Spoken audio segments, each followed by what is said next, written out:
presentar a Raúl Temprano. Muchos de vosotros creo que ya lo conocéis.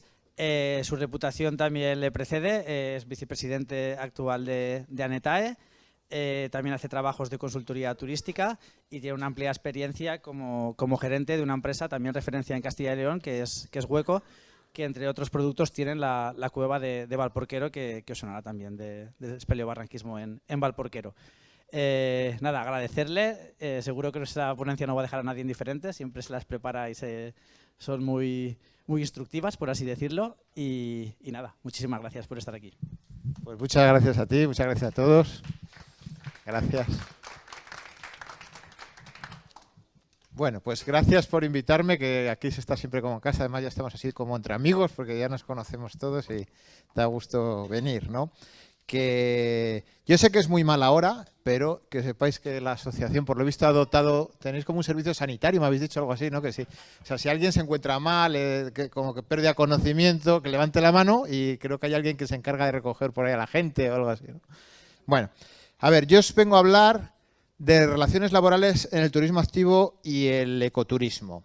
Y esto es algo muy importante porque nos pasamos la vida preocupados que si tenemos un accidente, que si la competencia es desleal, que si no sé qué, pero todos vosotros tenéis trabajadores y los problemas que tenéis realmente son con vuestro personal, ¿o no?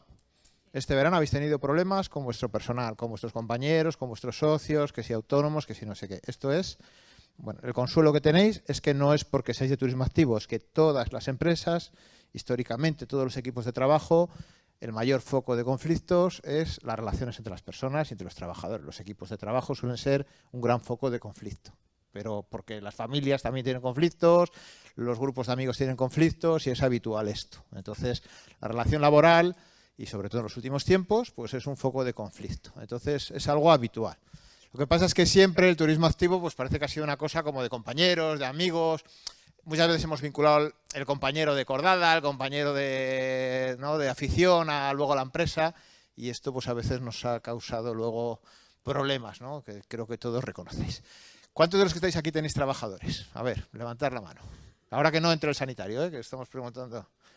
Vale, ¿cuántos tenéis entre 1 y 6 trabajadores? Vale, ¿cuánto tenéis entre 6 y 50? O sea, 7, 50.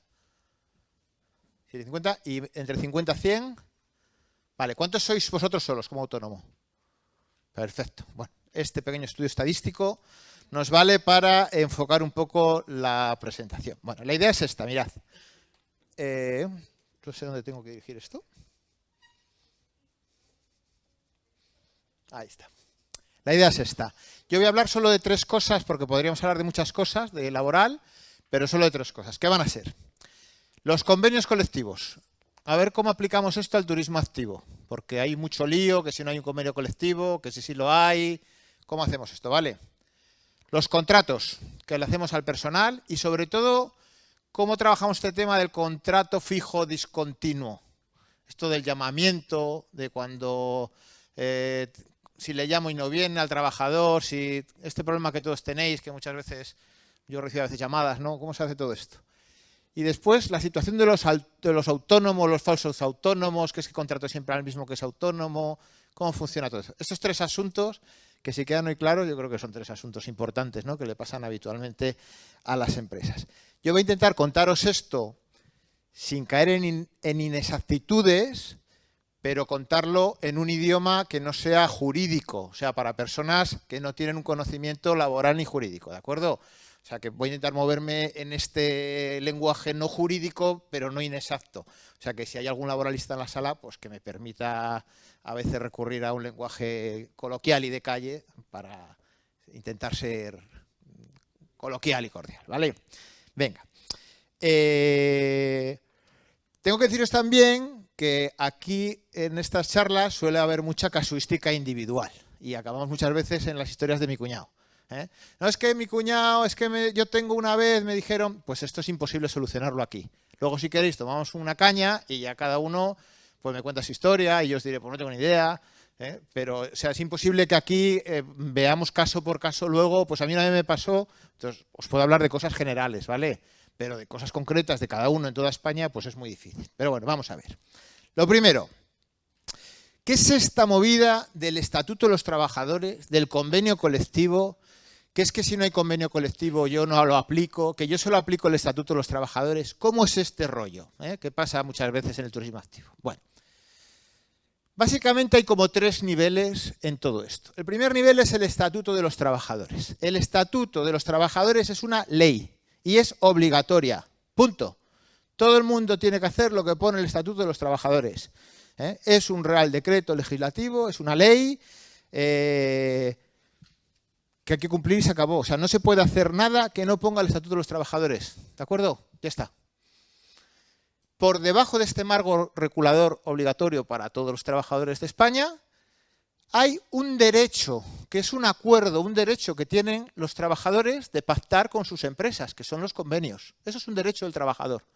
El trabajador tiene el derecho de pactar con sus empresas unas condiciones de trabajo. Y ese derecho del trabajador es un acuerdo entre los empresarios y los trabajadores y los empresarios, ¿vale? Eso no es una ley, es un derecho reconocido. Y ese derecho es lo que se llama el convenio colectivo, ¿vale? Es un derecho reconocido. El convenio colectivo no siempre fue obligatorio. Cuando no había convenios colectivos, un convenio colectivo concreto, no era obligatorio. Y muchas veces antes me preguntabas, ¿verdad? Decías, es que a mí, mi gestoría me dice que eso no es obligatorio, porque como no hay un convenio concreto, pues no es obligatorio. Cumplo el Estatuto de los Trabajadores y se acabó. Ya.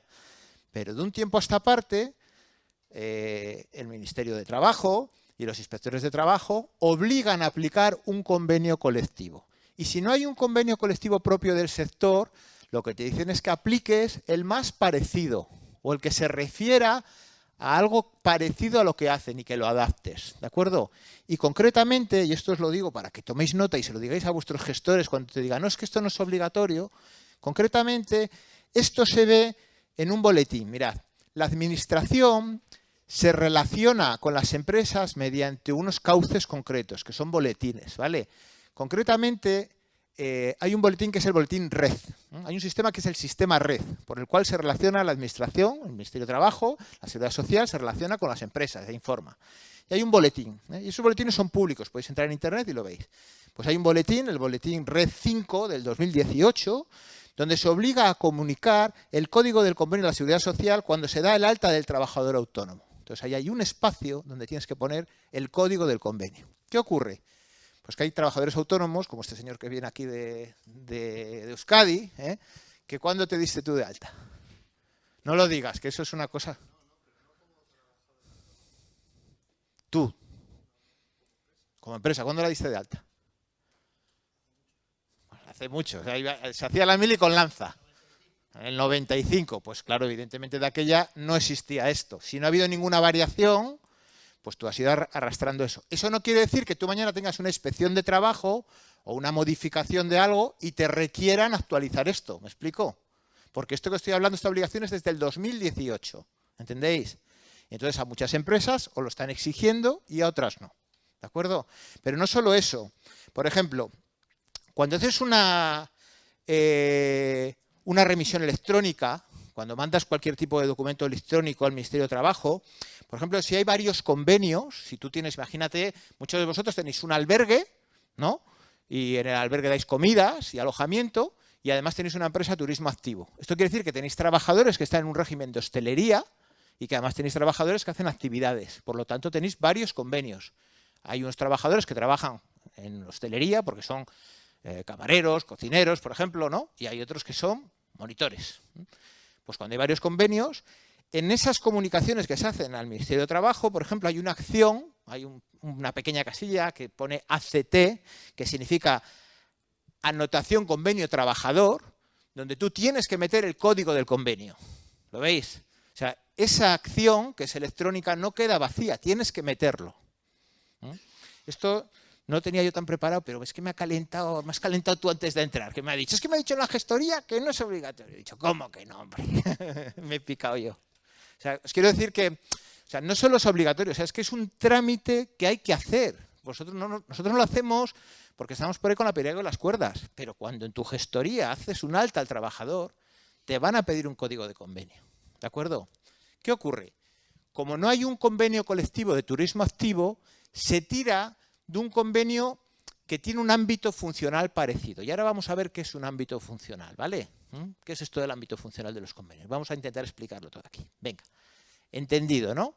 Estatuto de los Trabajadores, una ley obligatoria de cumplimiento que dice cómo hay que trabajar, qué hay que cumplir. Convenio colectivo, un derecho de pactar las condiciones de trabajo entre el trabajador y el empresario, que es un derecho constitucional. Y después está el contrato de trabajo. El contrato de trabajo ya es una serie de pactos que hace el empresario y el trabajador o la trabajadora, donde vienen las obligaciones y los pactos específicos del puesto de trabajo. Estos son los 3 niveles que hay entre un trabajador y un empresario. ¿Vale? Bueno, vamos a ver ahora cómo funciona esto de los convenios. A ver. ¿Qué es un convenio colectivo? Bueno, pues un convenio colectivo básicamente es un documento que se pacta entre las empresas y los trabajadores. Es un documento, por decirlo de alguna manera, oficial, no es una cosa que se haga entre 2 personas, es una cosa que se hace a nivel de colectivo, a nivel de toda la empresa y los representantes de los trabajadores, o a nivel de un sector, o a nivel de una zona territorial. ¿Y qué se pacta ahí? Pues se pactan, por ejemplo, las condiciones económicas del trabajo, lo que se va a cobrar. Esas son las tablas salariales, que se actualizan a cada poco. Y ahí se dice en cada categoría lo que cobra un tío o una tía. Lo laboral, cuántas jornadas se trabaja, cuántas se descansa, qué categoría, cuánto dura el contrato, qué rendimiento tiene que tener. Lo sindical, quién representa al trabajador en caso de un conflicto, quién representa a alguien si tiene una necesidad. Las condiciones del empleo, los servicios de prevención, que luego tenemos la siguiente conferencia, nos van a hablar de todo esto. Las mejoras voluntarias, por ejemplo, si hubiera alguna mejora voluntaria de la seguridad social. La promoción profesional, cuáles son las mejoras, los ascensos. El trabajo y la productividad, la paz laboral, la igualdad, todo esto viene en el convenio. Y estos convenios hablan además de 3 cosas. Lo primero, los convenios pueden tener un ámbito territorial y personal. ¿Qué quiere decir? Un convenio puede ser de una sola empresa, o sea, una empresa puede tener un convenio solo para sus trabajadores y en esa empresa, pero también puede ser un convenio sectorial. Y los convenios sectoriales pueden ser por territorios, por ejemplo, puede haber un convenio sectorial de Valencia, solo de la ciudad de Valencia. Convenio sectorial de la hostelería de la ciudad de Valencia. Por ejemplo, eso sería un convenio de un territorio, solamente de una ciudad, y de hostelería en este caso, o de una provincia, o de una comunidad autónoma o nacional. Nosotros, como Turismo Activo, podríamos tener un convenio nacional de turismo activo, por ejemplo, para toda España, pero Valencia, por ejemplo, podría tener un convenio a nivel autonómico de turismo activo, ¿por qué no? Y una empresa con un poco de volumen podría tener su propio convenio para la actividad que hace en su empresa. Podría tenerlo. Y no tiene por qué llamarse turismo activo, ojo, porque el turismo activo es muy variado y no está regulado igual en todas las comunidades. O sea, podría ser convenio de actividades recreativas y de ocio en el medio natural, por ejemplo. ¿Lo veis? O sea, no tiene por qué tener la palabra turismo activo. El convenio también dice el ámbito funcional. El ámbito funcional es lo que describe la actividad que hace la empresa. Dice exactamente lo que hace la empresa. Y aquí es donde se agarran los inspectores de trabajo. Te dicen, no hay un convenio de turismo activo, pero hay un convenio que dice que se hacen actividades recreativas en el medio natural, por lo tanto tienes que estar ahí. ¿Lo veis? Este es el problema que hay. Porque tú haces actividades recreativas en el medio natural, ¿no? No, yo hago piragüismo. ¿Y el piragüismo qué es? ¿Una actividad recreativa en el medio natural? Pues ahí estás. Y después hay un ámbito temporal. El ámbito temporal es el tiempo que dura el convenio. Pero esto no está igual, porque esto siempre es a favor del trabajador. ¿Qué quiere decir? Si el convenio caducó hace un año y no se renovó porque los sindicatos no se han juntado con los empresarios, da lo mismo. Tiene carácter retroactivo, o sea que esto no nos importa, ¿vale? O sea, si existe un convenio, existirá casi siempre. Deciros cosas sobre esto, pues que prevalece siempre el convenio más favorable para el trabajador. Si hay un convenio a nivel nacional con unas mejores condiciones que el de nivel local, hay que respetar las condiciones del nacional, ¿vale? Nunca un convenio puede tener peores condiciones que el Estatuto de los Trabajadores. Y salvo cosas muy, muy específicas, siempre prevalecen las mejores condiciones del convenio que el de la empresa, salvo cosas muy específicas. O sea, tú no puedes tener, por ejemplo, un convenio del deporte a nivel nacional con un salario y tú en tu empresa hacer uno de tu empresa con un salario menor. ¿Entendéis esto? O sea, siempre es a favor del trabajador. En general, en laboral, casi todo es a favor del trabajador y está bien que sea así. Yo creo para el trabajador y para el empresario está bien que sea así. Bueno, más cosas. ¿Cómo se negocia un convenio? ¿Quién negocia un convenio? Dos posibilidades. Que lo negocie la empresa solo para la empresa o que lo negocie un sector, ya sea para un territorio o ya sea, por ejemplo, para el turismo activo. ¿Vale?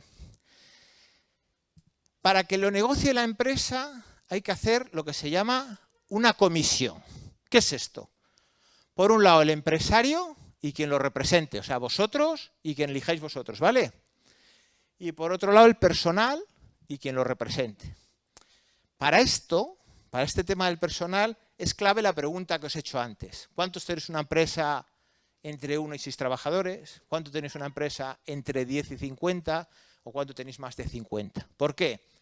Porque las empresas con menos de 6 trabajadores no tienen obligación de tener un representante de los trabajadores. No tienen obligación. O sea, no es obligatorio eso. Podrían tenerlo, sí, pero solamente si se organizan entre ellos. O sea, tú como empresario no tienes obligación de organizar esto, ¿de acuerdo? Si ellos se quieren organizar entre ellos y nombrar un representante, perfecto. Pero tú como empresario no tienes por qué organizar esto, ¿vale? Pero si tienen más de 6, o sea, y sobre todo a partir de 10 a 50, ahí sí. Esto tienes obligación de que ellos se organicen, de que tengan representantes de los trabajadores y que sindicalmente se organicen, ¿vale? Y ahí es donde cambia todo esto. Entonces, si este tipo de empresas ya son un poco grandes, ellos tienen que organizarse. ¿Y cómo se organizan? Pues con delegados de personal, con comités de empresa y con delegados sindicales. Con delegados de personal si son empresas de entre 10 y 50, con comités de empresa si son empresas de más de 50 trabajadores. ¿Entendido? Entonces se genera estas comisiones. Estas comisiones se reúnen, básicamente son unas comisiones negociadoras con máximo de 12 personas por cada parte, tienen una serie de reuniones, llega a una serie de estos acuerdos, estas reuniones vienen reguladas por ley, se establece un documento, ese documento también viene regulado por ley y ese documento se registra ante la autoridad laboral, en un depósito, en un servicio de mediación y se acepta. Y este es el convenio que al final nos vale y es el convenio que hay que cumplir. Esto sería si fuera una empresa. Si fuera sectorial, pues ¿quién representa? La asociación empresarial.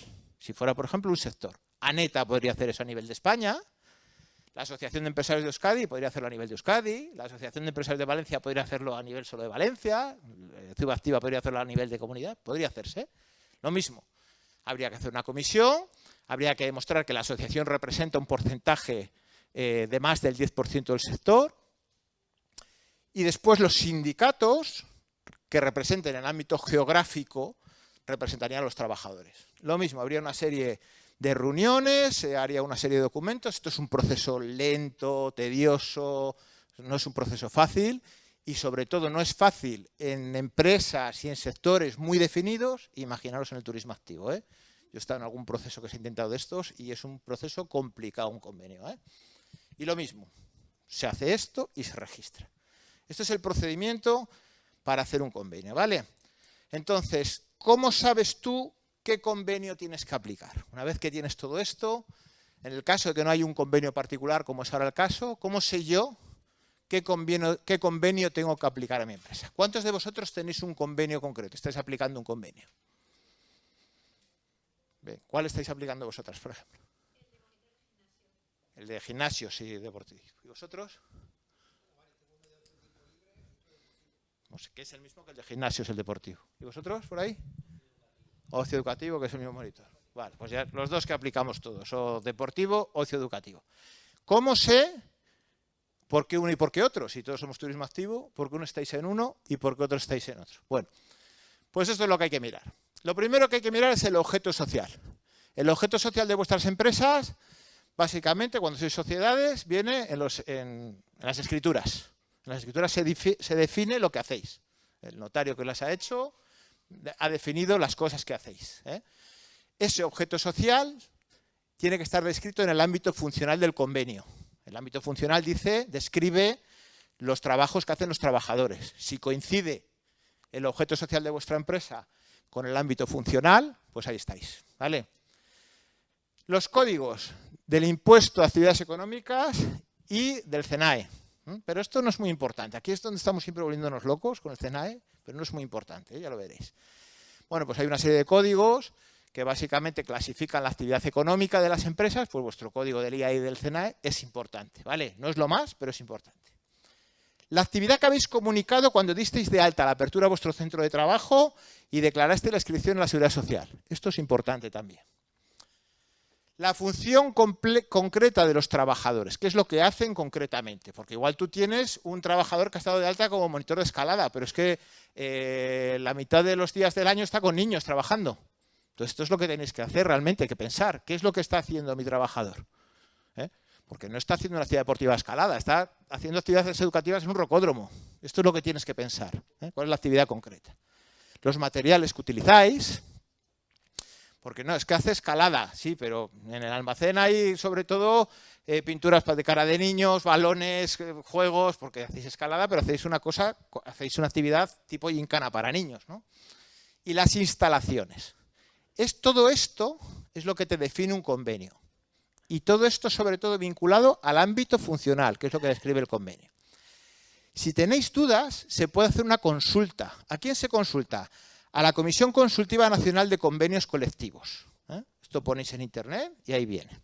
El propio convenio colectivo señala en el convenio quién es la comisión que define si estás dentro o fuera del convenio. O sea, los propios convenios colectivos tienen un apartado que te dicen si hay alguna duda, que hay una comisión que te ayuda en estas partes. La mayoría de nosotros estamos en estos dos convenios que hemos dicho, que vamos a ver ahora, ¿vale? Bueno, ¿qué pasa si mi empresa tiene varias actividades, como es aquí el caso? No, la mayoría de nosotros, por ejemplo, tenemos 2 actividades, pues, o 3, ¿no? Tenemos un restaurante porque damos de comidas y cenas y tenemos un alojamiento porque los turistas alojan allí, pero también hacemos actividades. Pues ahí no habría ningún problema. Tú puedes tener 2 convenios. Hay un personal que lo tienes en el dedicado a hostelería, hay otro personal que lo tienes en las actividades. No, es que el personal únicamente viene a hacer actividades y solamente come y se aloja aquí. Bueno, pues podría ser que todo tendrá en el mismo convenio si se contempla en el convenio 2 categorías, una por ejemplo de cocinero y otra de actividades. Podría ser, ¿no? Habría que ver cada convenio. Pero podría ser que tuvieras 2 convenios, no hay ningún problema. Pero lo más importante es que a lo mejor, si haces varias actividades, determines lo que es la actividad principal. Y para eso, para determinar la actividad principal, por ejemplo, si dudas entre si estás en el deportivo o si estás en el de ocio recreativo, que es lo que pasa aquí, la actividad principal se determina con 4 evidencias, que son las que te va a pedir la inspección. La primera es la cifra económica. En los últimos años tú sacas la facturación y si empiezas la estimas y dices, ¿cuánto estoy facturando yo, por ejemplo, con colegios y niños? En actividades educativas, con colegios, niños, campamentos, este tipo de actividad, que es lo que se considera una actividad de ocio recreativo, aunque sea haciendo actividades en la naturaleza, pero son actividades recreativas, de ocio, educativas en el medio natural, ¿lo veis? ¿Y cuánto estoy haciendo realmente? Turismo activo puro y duro, rafting con adultos, con turistas, ¿lo veis? Esta es la clave. Y tú determinas esta cifra económica. Y determinas que haces más de una cosa y de la otra. Por otro lado, ¿qué plantilla tienes designada? ¿Cuánto personal tienes designado? Con un perfil puramente de monitor de ocio y tiempo libre que se encarga de ese tipo de niños, de campamentos, de cocineros, de ese tipo de servicios, y cuántos son puramente técnicos deportivos y únicamente lo que hacen es una actividad de turismo activo. ¿Cuál es la finalidad del negocio concreto? ¿Cómo te publicitas? ¿Cómo estás vendiendo? ¿Cuál es tu finalidad?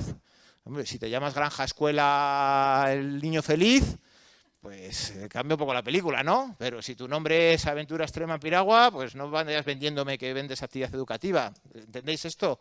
O sea, cuando hay una inspección, mira todo este tipo de cosas. Y es que luego muchas veces te llegan casos, ¿no? A veces te llegan consultas, no, es que me han metido una multa porque fíjate, yo lo que hago son actividades de estas y dicen que no. Hombre, pues es que lo harás, pero a todos los efectos no lo puedes demostrar. Y aquí vamos a ir a demostrarlo. O sea, la administración lo que busca son evidencias. Y por último, ¿qué subordinación y dependencia hay entre las actividades? Muchos de vosotros hacéis campamentos y dentro de los campamentos hay un día multiaventura o cosas así, ¿no? Hay una subordinación. ¿Se puede demostrar? ¿Esto es así? ¿No es al revés? Bueno, pues esto serían evidencias para demostrarlo, ¿no? ¿Cuál es la actividad principal? Muy importante. Yo sé que todos os queréis matar con el CENAE, porque es que todo el mundo dice hay que sacar un CENAE de turismo activo, es súper importante. Desde mi punto de vista, y esto es una apreciación personal, yo creo que no es muy importante tener un CENAE propio, ¿vale?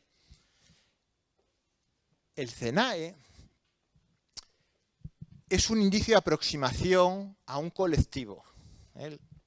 ¿Sabéis más o menos lo que es un CENAE? ¿Conocéis esto? ¿Os suena? Vamos a ver.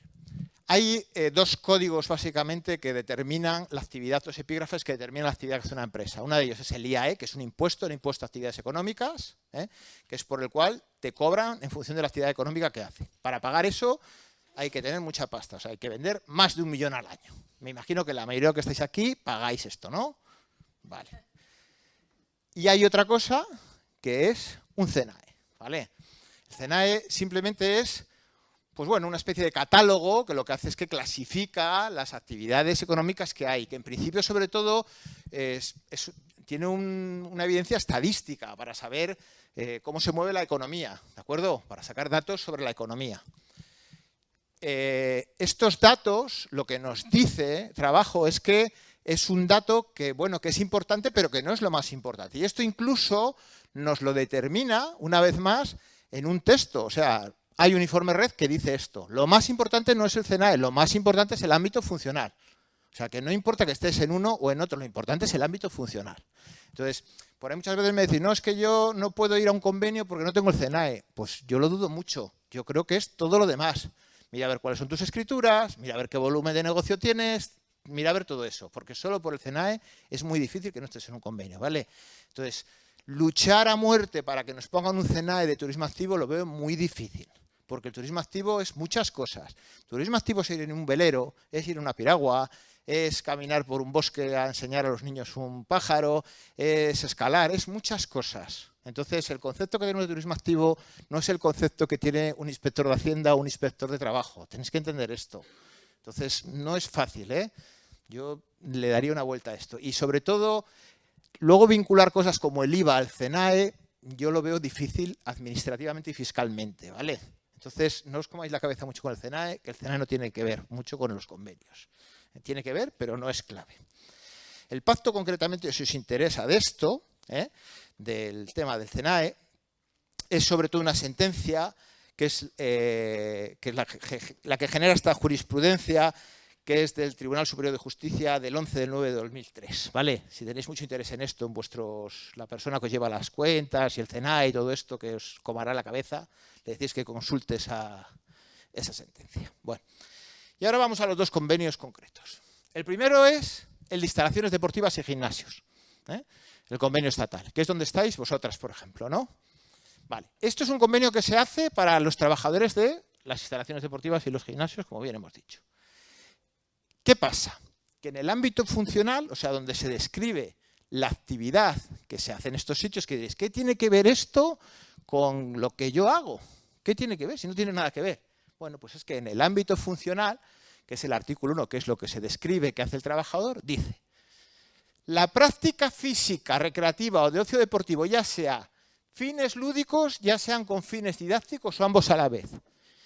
Las empresas que desarrollen el objeto y la actividad económica indicada, aunque ésta se realice fuera de establecimientos e instalaciones habilitadas para ello. Es decir, al aire libre o en contacto con la naturaleza. ¿Vuestros trabajadores hacen eso? Pues ya estáis en el ámbito funcional, ¿lo veis? Entonces, cuando un inspector de trabajo va y dice, es que no tenemos convenio de turismo activo. Ya, pero ¿hay algún convenio cuyo ámbito funcional describa lo que hacen tus trabajadores?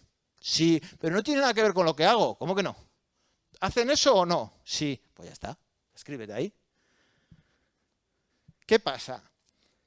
Ahora, aquí en este convenio hay un montón de cosas que no tienen nada que ver con lo que tú haces. Como que, por ejemplo, los trabajadores tienen que descansar 15 días entre julio, agosto y septiembre. Y diréis, pero bueno, ¿cómo es posible esto? ¿No? ¿Cómo es posible esto? Si yo solamente les contrato esos 3 meses, ¿cómo van a descansar 15 días?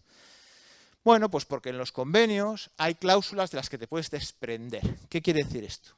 Si tú justificas tu actividad operativamente y por escrito claramente, y está previamente pactada con el trabajador claramente, y es una cosa lógica y entendible, pero esto es una cosa que tiene que ser lógica y entendible.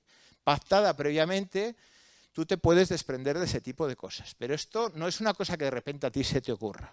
Por ejemplo, en este convenio, que entra también los puertos deportivos, hay un desprendimiento de esa cláusula.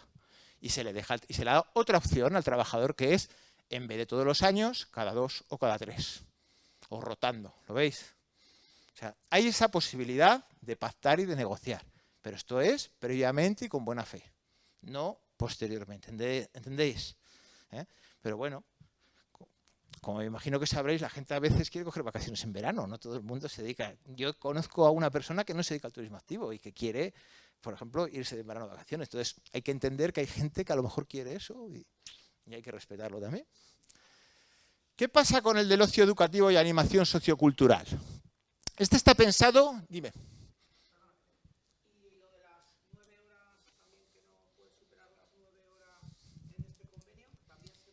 Bueno, es que lo de las 9 horas, en general, en Occidente, hay esta cosa de que, por lo que sea, ¿sabes? De un tiempo a esta parte, ¿sabes? Por lo que sea, en Occidente, de un tiempo a esta parte, Antonio, nos han dicho que esto de trabajar 10 y 11 horas al día, que no. A no ser que seas autónomo, que entonces sí, ¿eh? Pero los trabajadores por cuenta ajena no. En general no se puede superar eso, o sea, la hora extra no se puede hacer. Lo que se puede hacer son jornadas irregulares, ¿vale? Eso se puede hacer. Tú puedes pactar jornadas irregulares y pagar horas extras o compensarlas. Sí, pero eso no quiere decir, la jornada flexible no es, tú entras aquí y no se sabe cuándo sales, ¿eh? ¿Vale? En mi experiencia personal, por lo poco que yo conozco las empresas españolas de turismo activo, restaurantes, hostelería y demás, el problema no es muchas veces que la gente no quiera trabajar, el problema también es que no hay una buena organización del empresario. Y muchas veces el trabajador entra y no, es que hoy no se hizo bien no sé qué, es que hoy falló no sé cuál, es que este llegó hoy tarde, es que el otro no sé qué, y hay continuamente un retraso en el horario. No sé si estáis de acuerdo conmigo, ¿eh? A veces esto pasa, a veces no. Nuestros trabajos tienen una incertidumbre, yo lo sé, como lo tiene un restaurante, como lo tienen muchos negocios turísticos. Pero eso hay que pactarlo con el trabajador. O sea, no pasa nada porque el trabajador haga unas horas de más, que hay una flexibilidad en el convenio que se permite, ¿vale? Pero eso hay que negociarlo, hay que hablarlo. O sea, hay que negociar con el trabajador.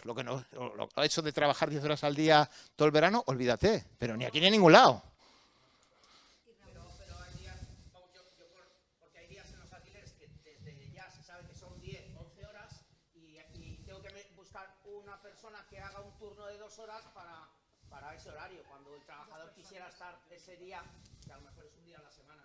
Pues es que si es un día a la semana, pues a lo mejor puedes buscar una semana irregular, una jornada irregular en el que ese día él haga 2 horas de más, ¿sabes?, de su jornada y se lo compenses de otra manera. Pero eso está pactado, pagado, compensado, informado en la nómina, ¿sabes?, y aceptado previamente. Es un acuerdo pactado.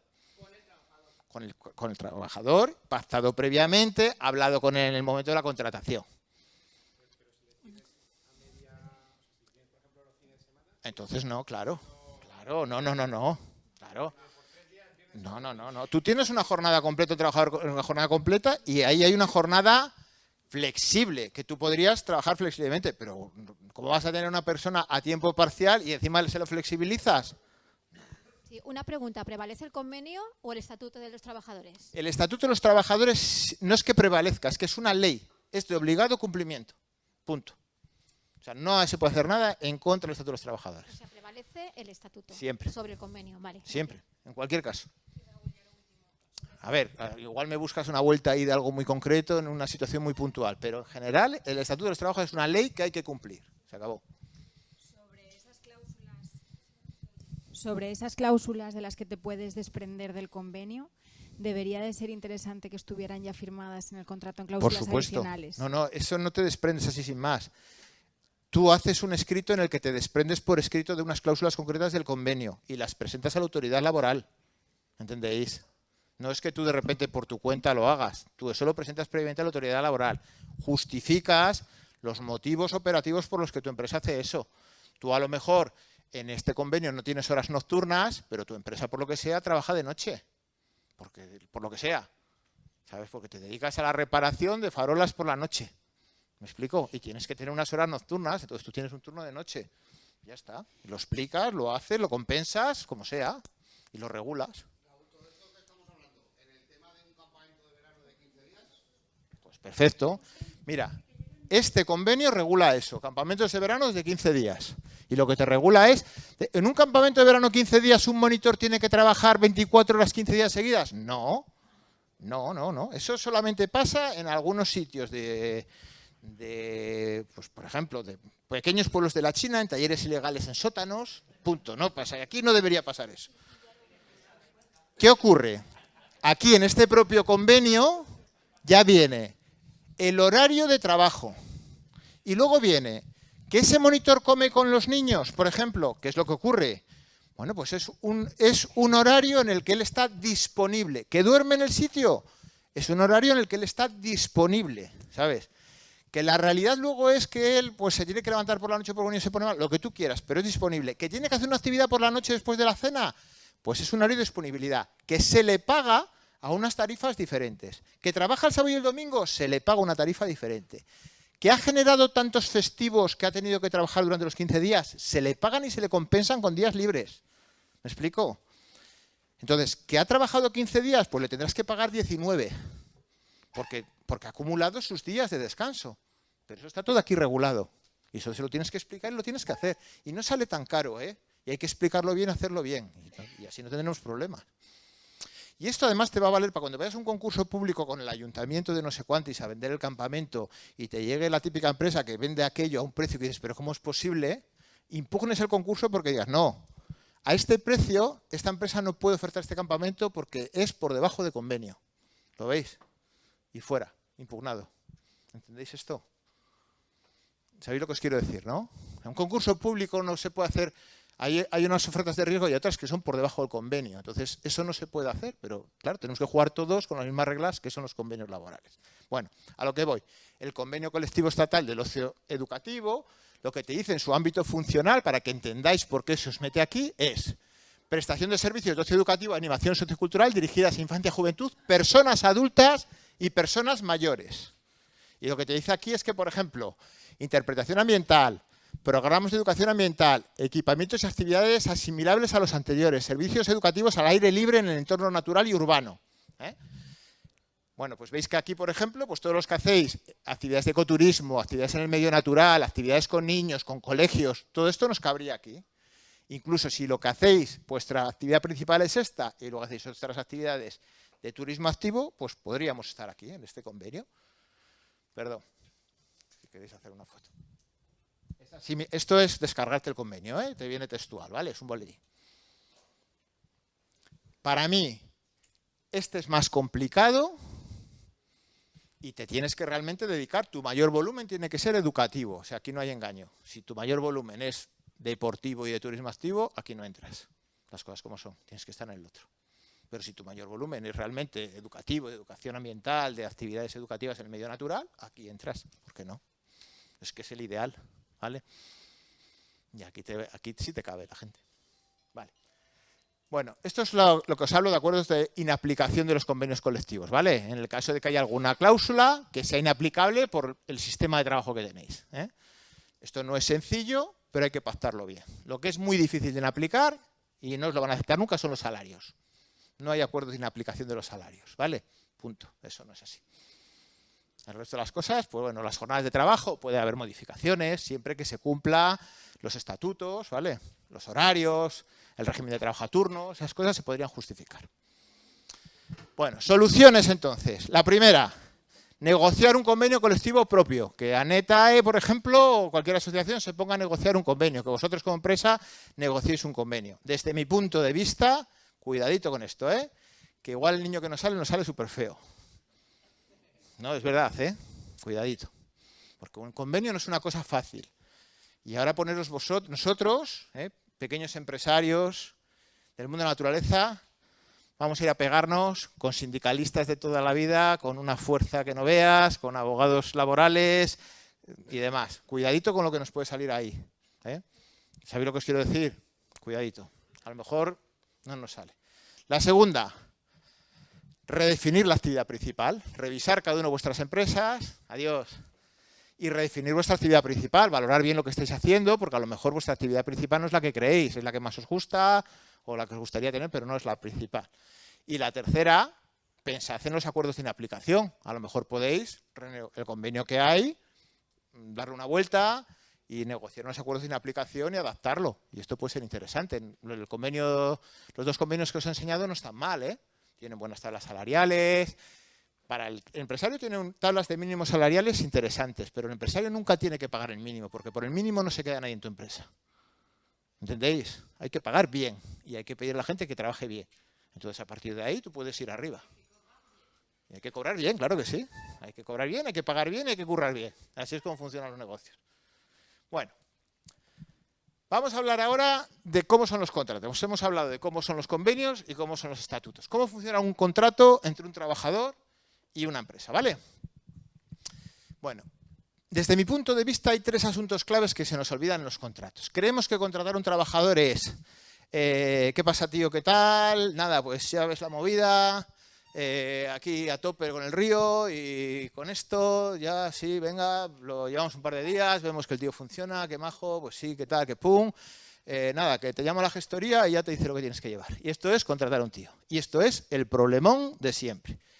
Porque ya le conozco, porque vino conmigo al monte, porque no sé qué. Mirad, lo más importante a la hora de emplear a alguien, y sobre todo de un tiempo a esta parte, es un problema de expectativa. Un desajuste entre lo que él cree que es el trabajo en la naturaleza, con la gente, en el monte, en la actividad del turismo activo, y lo que es realmente. Desde mi punto de vista, y lo hablo en primera persona, nuestro sector está envejecido.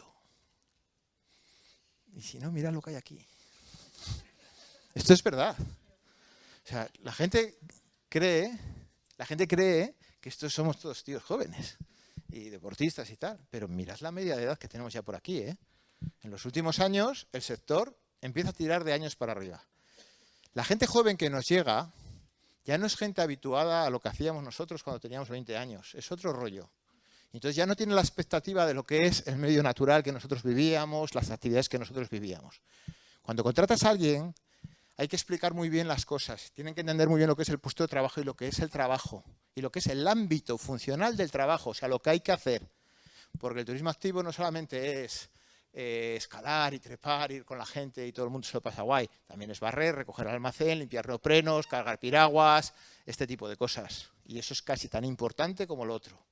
Entonces, si esto no está claro, luego hay muchos problemas y luego nos quedamos sin monitores a los 15 días, hay una reclamación, todo este tipo de cosas. Entonces, la incorporación es clave. Y aquí nos permiten las incorporaciones hacer cosas como, por ejemplo, pruebas de actitud.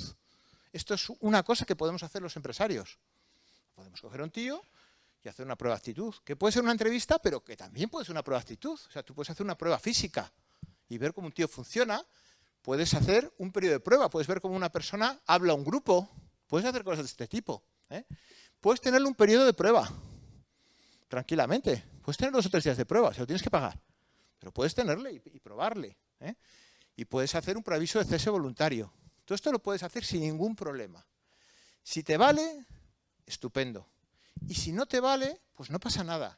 Pero no tiréis para adelante directamente con cualquiera, porque luego esto siempre se genera un problema, porque al final coges afecto a la gente, es verdad, y la mayoría de los problemas muchas veces vienen de aquí. Hay muy poca gente en el mercado, y además, como empecemos a bailar a la poca gente que hay de una empresa a otra, pues lo poco que hay lo machacamos. Esto es una opinión personal, ¿vale? Pero la incorporación en un ámbito laboral es clave. Entonces, no perdamos esta oportunidad que nos da el derecho laboral. Solamente hay 2 posibilidades de contratar a una persona, o fijo o temporal, ¿vale? Los fijos son personas con quien tú tienes un compromiso de mantenerles en tu empresa, ¿vale? Fijos o indefinidos. Lo que pasa es que un fijo puede ser discontinuo. ¿Qué quiere decir? Yo te mantengo en mi empresa para siempre, jamás, este es mi compromiso, pero no continuamente. Como mi empresa solo trabaja en verano, pues te mantengo en verano, luego te suspendo el contrato, te vuelvo a llamar al verano siguiente, pero yo me comprometo a que cada verano, cuando hay trabajo, te vuelvo a llamar, ¿vale? Eso sería un fijo discontinuo. O temporales, hay un trabajo de una duración determinada, te contrato para este trabajo y después ya no. Pero cuidado, la temporalidad es una cosa concreta y justificada, ¿vale? Y una de las temporalidades que más usáis es la de obra y servicio. Pero esto está muy mal usado y cada vez está más reclamado en el ámbito laboral. Una obra y servicio no es lo que nosotros hacemos muchas veces, que no, obra y servicio, la campaña de verano, no. Una obra y servicio es, lo primero, actividades que no perduran en el tiempo, pero eso no es la campaña de verano. Actividades que no perduran en el tiempo es, por ejemplo, un campeonato. Este fin de semana es el campeonato de rafting de Guadalajara. Pues hay contrato a 3 tíos. Pero esto es algo concreto que no perdura en el tiempo, ¿lo veis? Eso es. Actividades concretas y específicas no habituales en mi empresa. Por ejemplo, pues yo qué sé, hoy voy a hacer una ruta de senderismo, que me dedico a hacer senderismo, pero voy a dar una clase de yoga. Porque tengo este rollo hoy o una cosa especial que voy a hacer. Contrato un monitor de yoga, ¿lo veis? Eso es obra y servicio. ¿De acuerdo? No es un monitor de senderismo. O actividades complementarias, pues yo qué sé, voy a hacer un estudio de mercado, una encuesta, voy a pegar carteles, un buzoneo. Eso es obra y servicio, ¿vale? No son actividades habituales. ¿Entendéis esto, no? Lo demás no. Entonces, al final, la inspección laboral llega y te cruje con estas cosas. Bueno. El fijo discontinuo. Esta es la estrella del turismo activo, ahora mismo. ¿Qué es un fijo discontinuo? Mirad, hace unos años un ministro, no, era una ministra, dijo, ¿qué puedo hacer para bajar la tasa de paro y hacer más fijos en España? Crear empleo, tal. Bueno, si todo esto estaría bien. Pero se le ocurrió una cosa muy buena que decía, si además de todo esto, todo el que está temporal le paso fijo discontinuo, en un mes me cargo todos los temporales y subo el empleo fijo. Entonces se le ocurrió hacer esto, que fue, mando a todos los inspectores de trabajo y a todos los que tengo temporales les obligo a pasar a fijo discontinuo. Y se hizo esto y la verdad es que funciona bastante bien. Un fijo discontinuo es lo que decía, es un compromiso que tú mantienes un trabajador en tu empresa a largo plazo, pero tú te comprometes a llamarle siempre que haya trabajo. Cuando no haya trabajo, tú le suspendes el contrato y él va y cobra su paro, ¿vale? Para nosotros es ideal. La temporada de verano le contratas, tienes siempre el mismo tío que te funciona bien. La temporada de invierno le suspendes el contrato, él cobra su paro o se va a su trabajo de invierno. Hay mucha gente que tenemos en verano uno haciendo barrancos, en invierno se va a la estación de esquí. Perfecto, ¿vale? Pero esto tiene una serie de cosas. La primera es el llamamiento. Es obligatorio llamarles por categoría y por orden de antigüedad. Al más antiguo es el primero en llamarle. Cada temporada, cuando empiezas a llamar, el primero en llamar de su categoría es el más antiguo. Y eso hay que documentarlo fehacientemente. No vale, tío, rollo llevas, ¿vienes para currar para acá o qué? No, que es lo que hacemos muchas veces. Ese llamamiento, dice la ley, que tiene que ser burofax, llamamiento fehaciente. Como esto es imposible, porque no lo hacemos así, nadie tiene un burofax, nadie tiene cosas de estas ya, ¿qué es lo que estamos haciendo? Pues normalmente estamos tirando de WhatsApp, ¿vale? Unos pantallazos de WhatsApp y luego eso nos lo guardamos y lo ponemos en un documento. O si nos viene a nuestra casa, a nuestra oficina, donde sea, pues le hacemos un papel donde le reclamamos y que nos lo firme, ¿vale? Pero tiene que existir este documento del llamamiento, ¿vale? Si no, no nos vale. Esto tiene que existir con la fecha de llamada. ¿Qué ocurre? Dos cosas. Nos dice que sí quiere o nos dice que no quiere. Y esto ya es a favor del trabajador, es lo que él quiera, ¿vale? Si nos dice que quiere trabajar con nosotros, perfecto. Aquí empieza una incorporación. Lo verde es que sigue con nosotros, lo rojo es que se nos pira. ¿Que quiere seguir con nosotros? Hay que documentarlo. ¿Cómo lo documentamos? Le damos un alta, en este caso, le daríamos un alta en el SEPE, y daríamos de alta también en la Seguridad Social. Estos son dos comunicaciones en el sistema red. En Seguridad Social hay un sistema que se llama Casia, que es un alta que se le da, y el sistema red, que es el sistema que se le da en Seguridad Social. Esto lo hace la gestoría, no tienes que hacerlo vosotros, ¿vale? Él está ya dado de alta. Si es la primera vez, se le genera su primer contrato y se le da de alta. Si ya ha estado de alta anteriormente, se le finaliza la suspensión que tenía su contrato y se le da de alta. Él deja de cobrar el paro y entra de nuevo a tu empresa. hace un periodo laboral contigo, la campaña de verano, 3 meses. Finaliza la campaña de verano y tú ahora decides. Finaliza el periodo laboral, pero quieres seguirle manteniendo fijo porque quieres llamar el año que viene. Perfecto. Pues tú lo que vas a hacer es que finaliza ese periodo laboral, no le echas, no le despides, no. Haces una suspensión de su contrato, ¿vale? Comunicas la suspensión de su contrato y él va a pasar otra vez a la situación en la que estaba antes. Él va a pasar a cobrar su paro, ¿vale? Y está suspendido de su contrato. Y él puede ahora hacer otras cosas. Otros trabajos, puede cobrar el paro, puede estudiar lo que él quiera. ¿Vale? Él sigue siendo un trabajador tuyo con el contrato suspendido, ¿entendéis? Y puede hacer otras cosas. ¿Qué tienes que hacer tú? Hay que documentar esto. Hay que comunicar la suspensión del contrato y hay que finiquitarle los derechos que ha generado. No por toda su vida laboral contigo, no por los 6 años que lleva trabajando en diferentes momentos contigo, no. Solamente por este periodo. Si ha estado 3 meses, por los derechos que haya generado en esos 3 meses. ¿Lo veis? Las vacaciones, lo que tenga pendiente de esos 3 meses. Eso es lo que hay que liquidarle aquí, ¿vale? Solamente los derechos de este periodo. ¿Entendido? No todo lo que tenga de atrás, solamente este periodo. Opción B. Al final de este periodo laboral o en el medio de este periodo laboral, por lo que sea, tú quieres finalizar la relación laboral con este trabajador. Por lo que sea. Le quieres despedir, quieres finalizar la relación con él, ¿vale? La empresa decide finalizar la relación laboral. Perfecto. Pues finalizas el contrato, como sea, por causas justificadas, por causas no justificadas, un despido, con lo que sea, eso ya es otro asunto. Y tú lo que vas a hacer es darle un finiquito en el cual liquidas con él los derechos que haya generado en este periodo laboral, que serán sus vacaciones, lo que sea, más todos los derechos que tenga de atrás. ¿Entendido? O sea, todo el periodo efectivo. Si él ha trabajado durante los 5 años de atrás y durante esos 5 años de atrás ha estado, pues yo que sé, en total 14 meses, en todos los años de atrás, hay que liquidar toda la antigüedad que tiene esos 14 meses. ¿Entendéis? Y se liquida en ese momento. Cuidado con esto porque esto es un error muy común. Hay empresarios que cada vez que acaban un periodo laboral liquidan todo lo que tienen para atrás. Y eso es un error. ¿Vale? Porque en el momento en que te quieras desprender de este trabajador, él te puede reclamar y tienes que volver a liquidarlo. Finiquita solo el periodo. Solo este periodo, no toda la vida laboral de atrás. Solo el periodo, solo los derechos de ese periodo, que serán sus días de vacaciones pendientes, o si tiene algún festivo pendiente, o alguna cosa pendiente ahí. ¿Entendéis esto, no?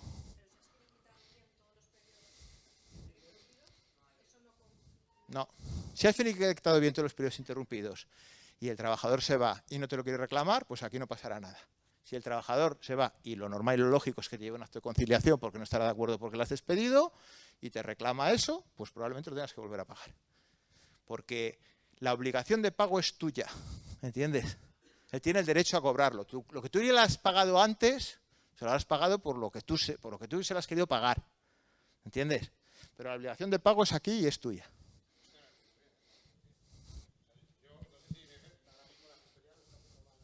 Consúltalo porque esto es así, mira.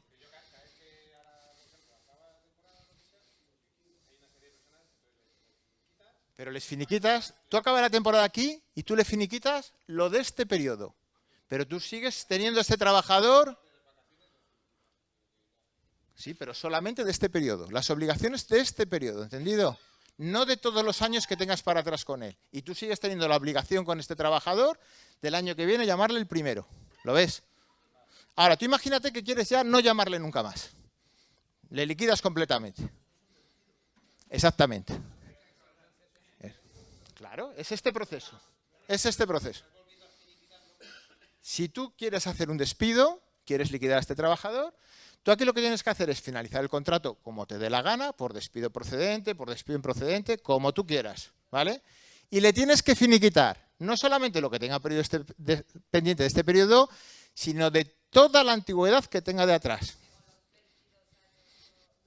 No los 22 años, sino los periodos efectivos de trabajo durante los 22 años. Que, por ejemplo, el despido es de 40 días por año trabajado. ¿Me explico? Y él ha trabajado contigo durante los 20 últimos años un total, yo qué sé, de 14 meses, pues le tendrás que pagar 40 días por 14 meses. ¿Entendéis? No. Tú cuando has liquidado solo este periodo y no le has liquidado las indemnizaciones por despido, le has liquidado las indemnizaciones por vacaciones, por otra serie de asuntos. Eso es. ¿Entendéis? O sea, nunca se liquidan indemnizaciones por despido si hay continuidad. ¿Vale? Si hay continuidad en un fijo discontinuo, nunca se liquidan indemnizaciones por despido. Porque cuando realmente quieras indemnizar por despido, tienes que volverlo a liquidar. ¿Lo veis? Vas a pagar una doble indemnización por despido.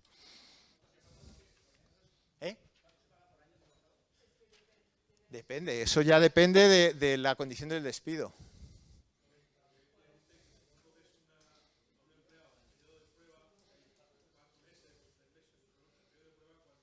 Depende también. Los periodos de prueba dependen de la categoría del trabajador, de los estudios que tenga.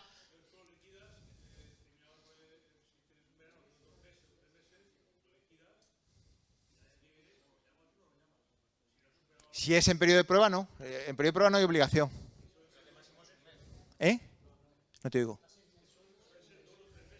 Depende, es que cada categoría tiene un periodo, te viene en la categoría en el contrato, y dependiendo de cómo sea el trabajador. Si el trabajador tiene una formación u otra, cambia el periodo. ¿Vale? Venga, lo último que os cuento, que si no me riñe mucho más.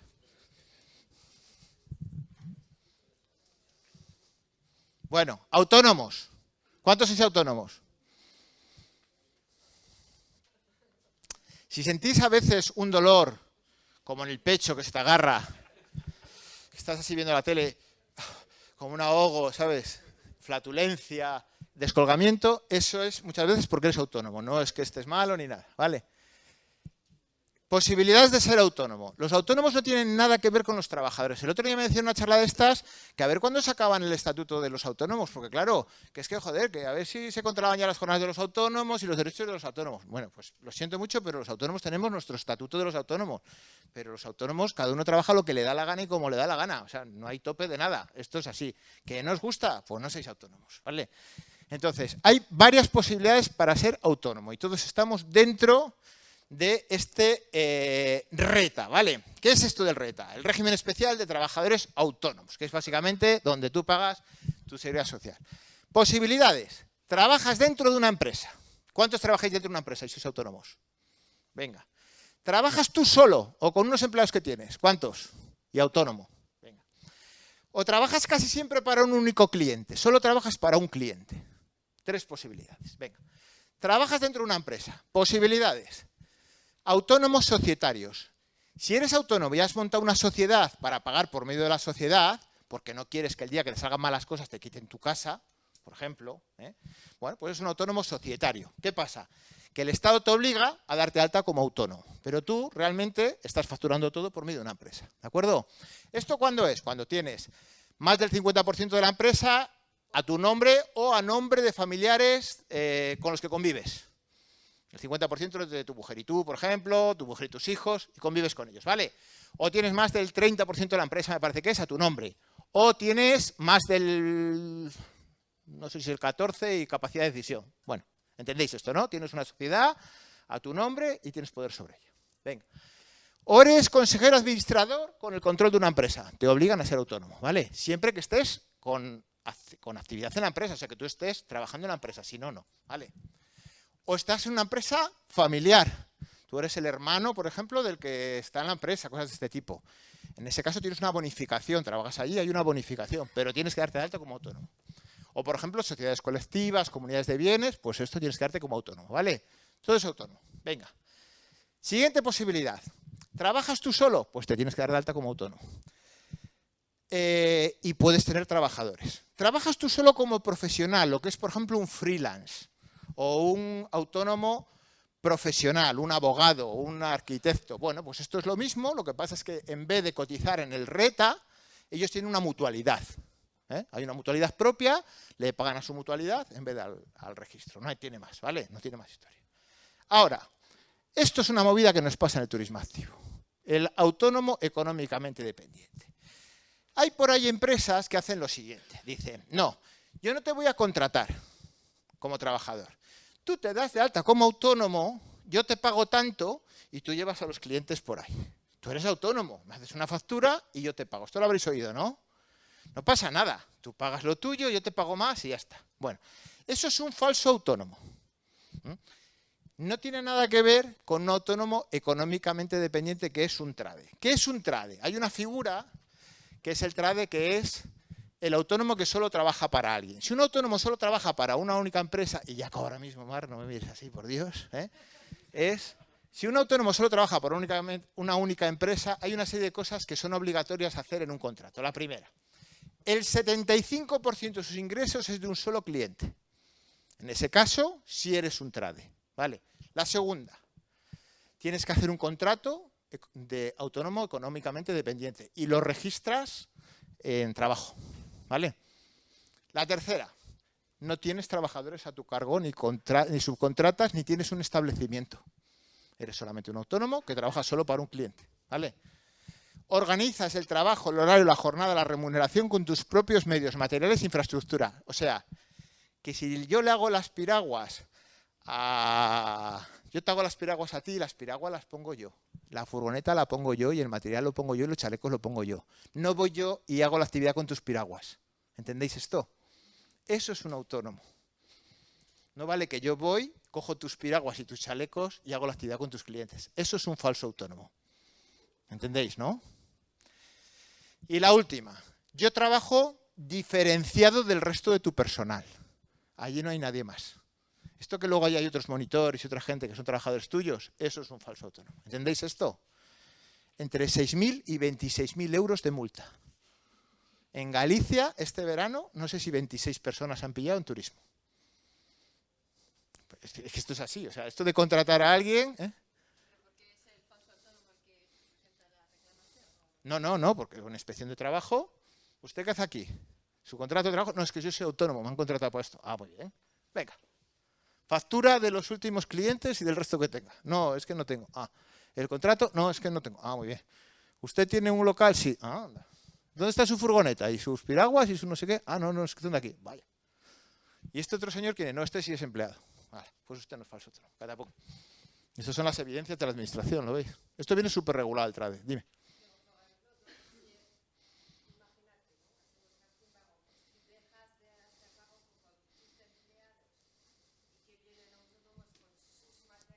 Sí. No, con sus materiales, con su furgoneta, con sus seguros, con todo. Ellos no tienen más clientes, solamente trabajan para ti. El 75% de los ingresos son tuyos, perfecto. Les haces un contrato de trade y les cuelgas en la... Perfecto, se puede hacer. Cumples todo, se puede hacer. Tú no tienes nada, solamente contratas clientes y ellos lo sacan. Nada, se hace y ya está. E incluso el trade tiene luego posibilidades, tiene vacaciones, puede poner una baja de maternidad, o sea, hay una serie de derechos que tiene el trade. Bueno, pues que no pagas... No, yo no sé si en turismo activo tiene ventajas. En grandes empresas sí, por ejemplo, el outsourcing clásico del Corte Inglés lo hizo con trades. Bueno, cada vez hay más falsos autónomos. Ah, ya, pero ¿y por qué es eso?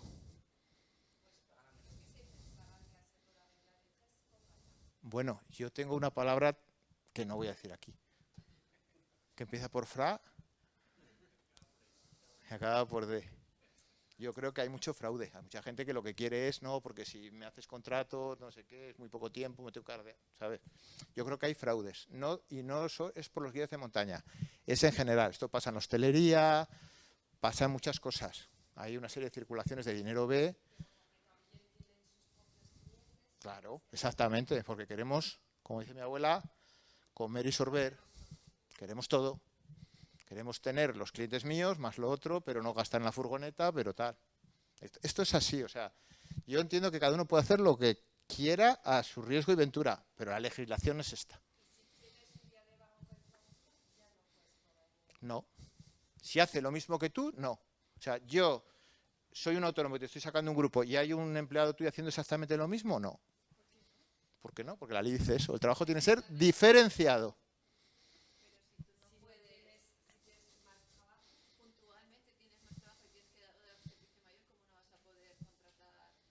¿No? Pero el trabajo tiene que ser diferenciado. O lo separas en espacios diferentes, en momentos diferentes. El trabajo tiene que ser diferenciado. Eso sí, trabajo diferenciado, espacios diferenciados. ¿No hay coincidencia? Podría ser. Podría ser. Espacios diferentes, lugares diferentes, podría ser. Ahora, haces ese contrato, lo presentas en la administración antes y se lo explicas a la administración. Eso es un trade. Claro. Mira, tú no puedes tener una panadería y contratar a un autónomo para que te haga el pan una noche porque tienes mucho trabajo.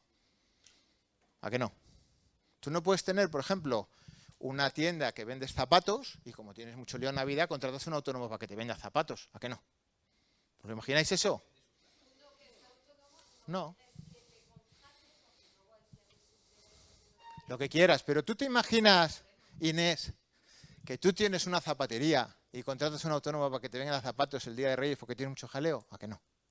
No, le das de alta, viene el día de Reyes, le pagas el día y ya está. Y le das de baja. Bueno, pues...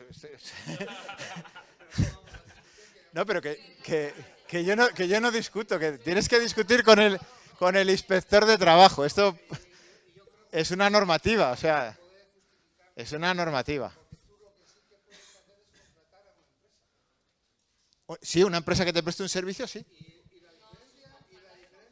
Sí, sí. Bueno, eso sí. Tú puedes subcontratar a una empresa que te ponga todo y te haga el servicio, eso sí. No puedo seguir, no me deja. ¿Tú puedes subcontratar el servicio? Puedes. Por su... ¿Exactamente igual que la tuya? ¿En una empresa de alta igual que tú? Yo creo que sí, lo que no puedes es paquetizarla. No lo sé, no, desconozco, igual tienes razón. No sé. Yo creo que si no hay paquetización, sí. Porque es la misma, no estás haciendo nada diferente. Otra cosa es que yo ofrezca un barranco y un rafting, pero si yo ofrezco un barranco y no lo hago yo y lo hace otro, podría ser. Creo, pero no sé, eso ya sería otra guerra. Bueno, esto ya os digo, o sea, esto es una normativa súper clara, ¿vale? Es que es súper específico. Y no penséis en el turismo activo, o sea, pensar en las obras, en los pintores, en los albañiles, que es de donde viene todo este problema. Yo tengo una empresa de pintura, si quiero un pintor, pues contrato a un tío, no contrato a un autónomo que viene con sus brochas, ¿sabes? O que coge mis brochas y... No, es así, porque lo que me estoy ahorrando es la seguridad social y le estoy haciendo que la pague él. Es así, es un fraude, ¿vale? Y yo creo que nada más. Muchas gracias por vuestra atención, espero no haberos aburrido en este rato. Y perdonadme los de ahora, ¿vale?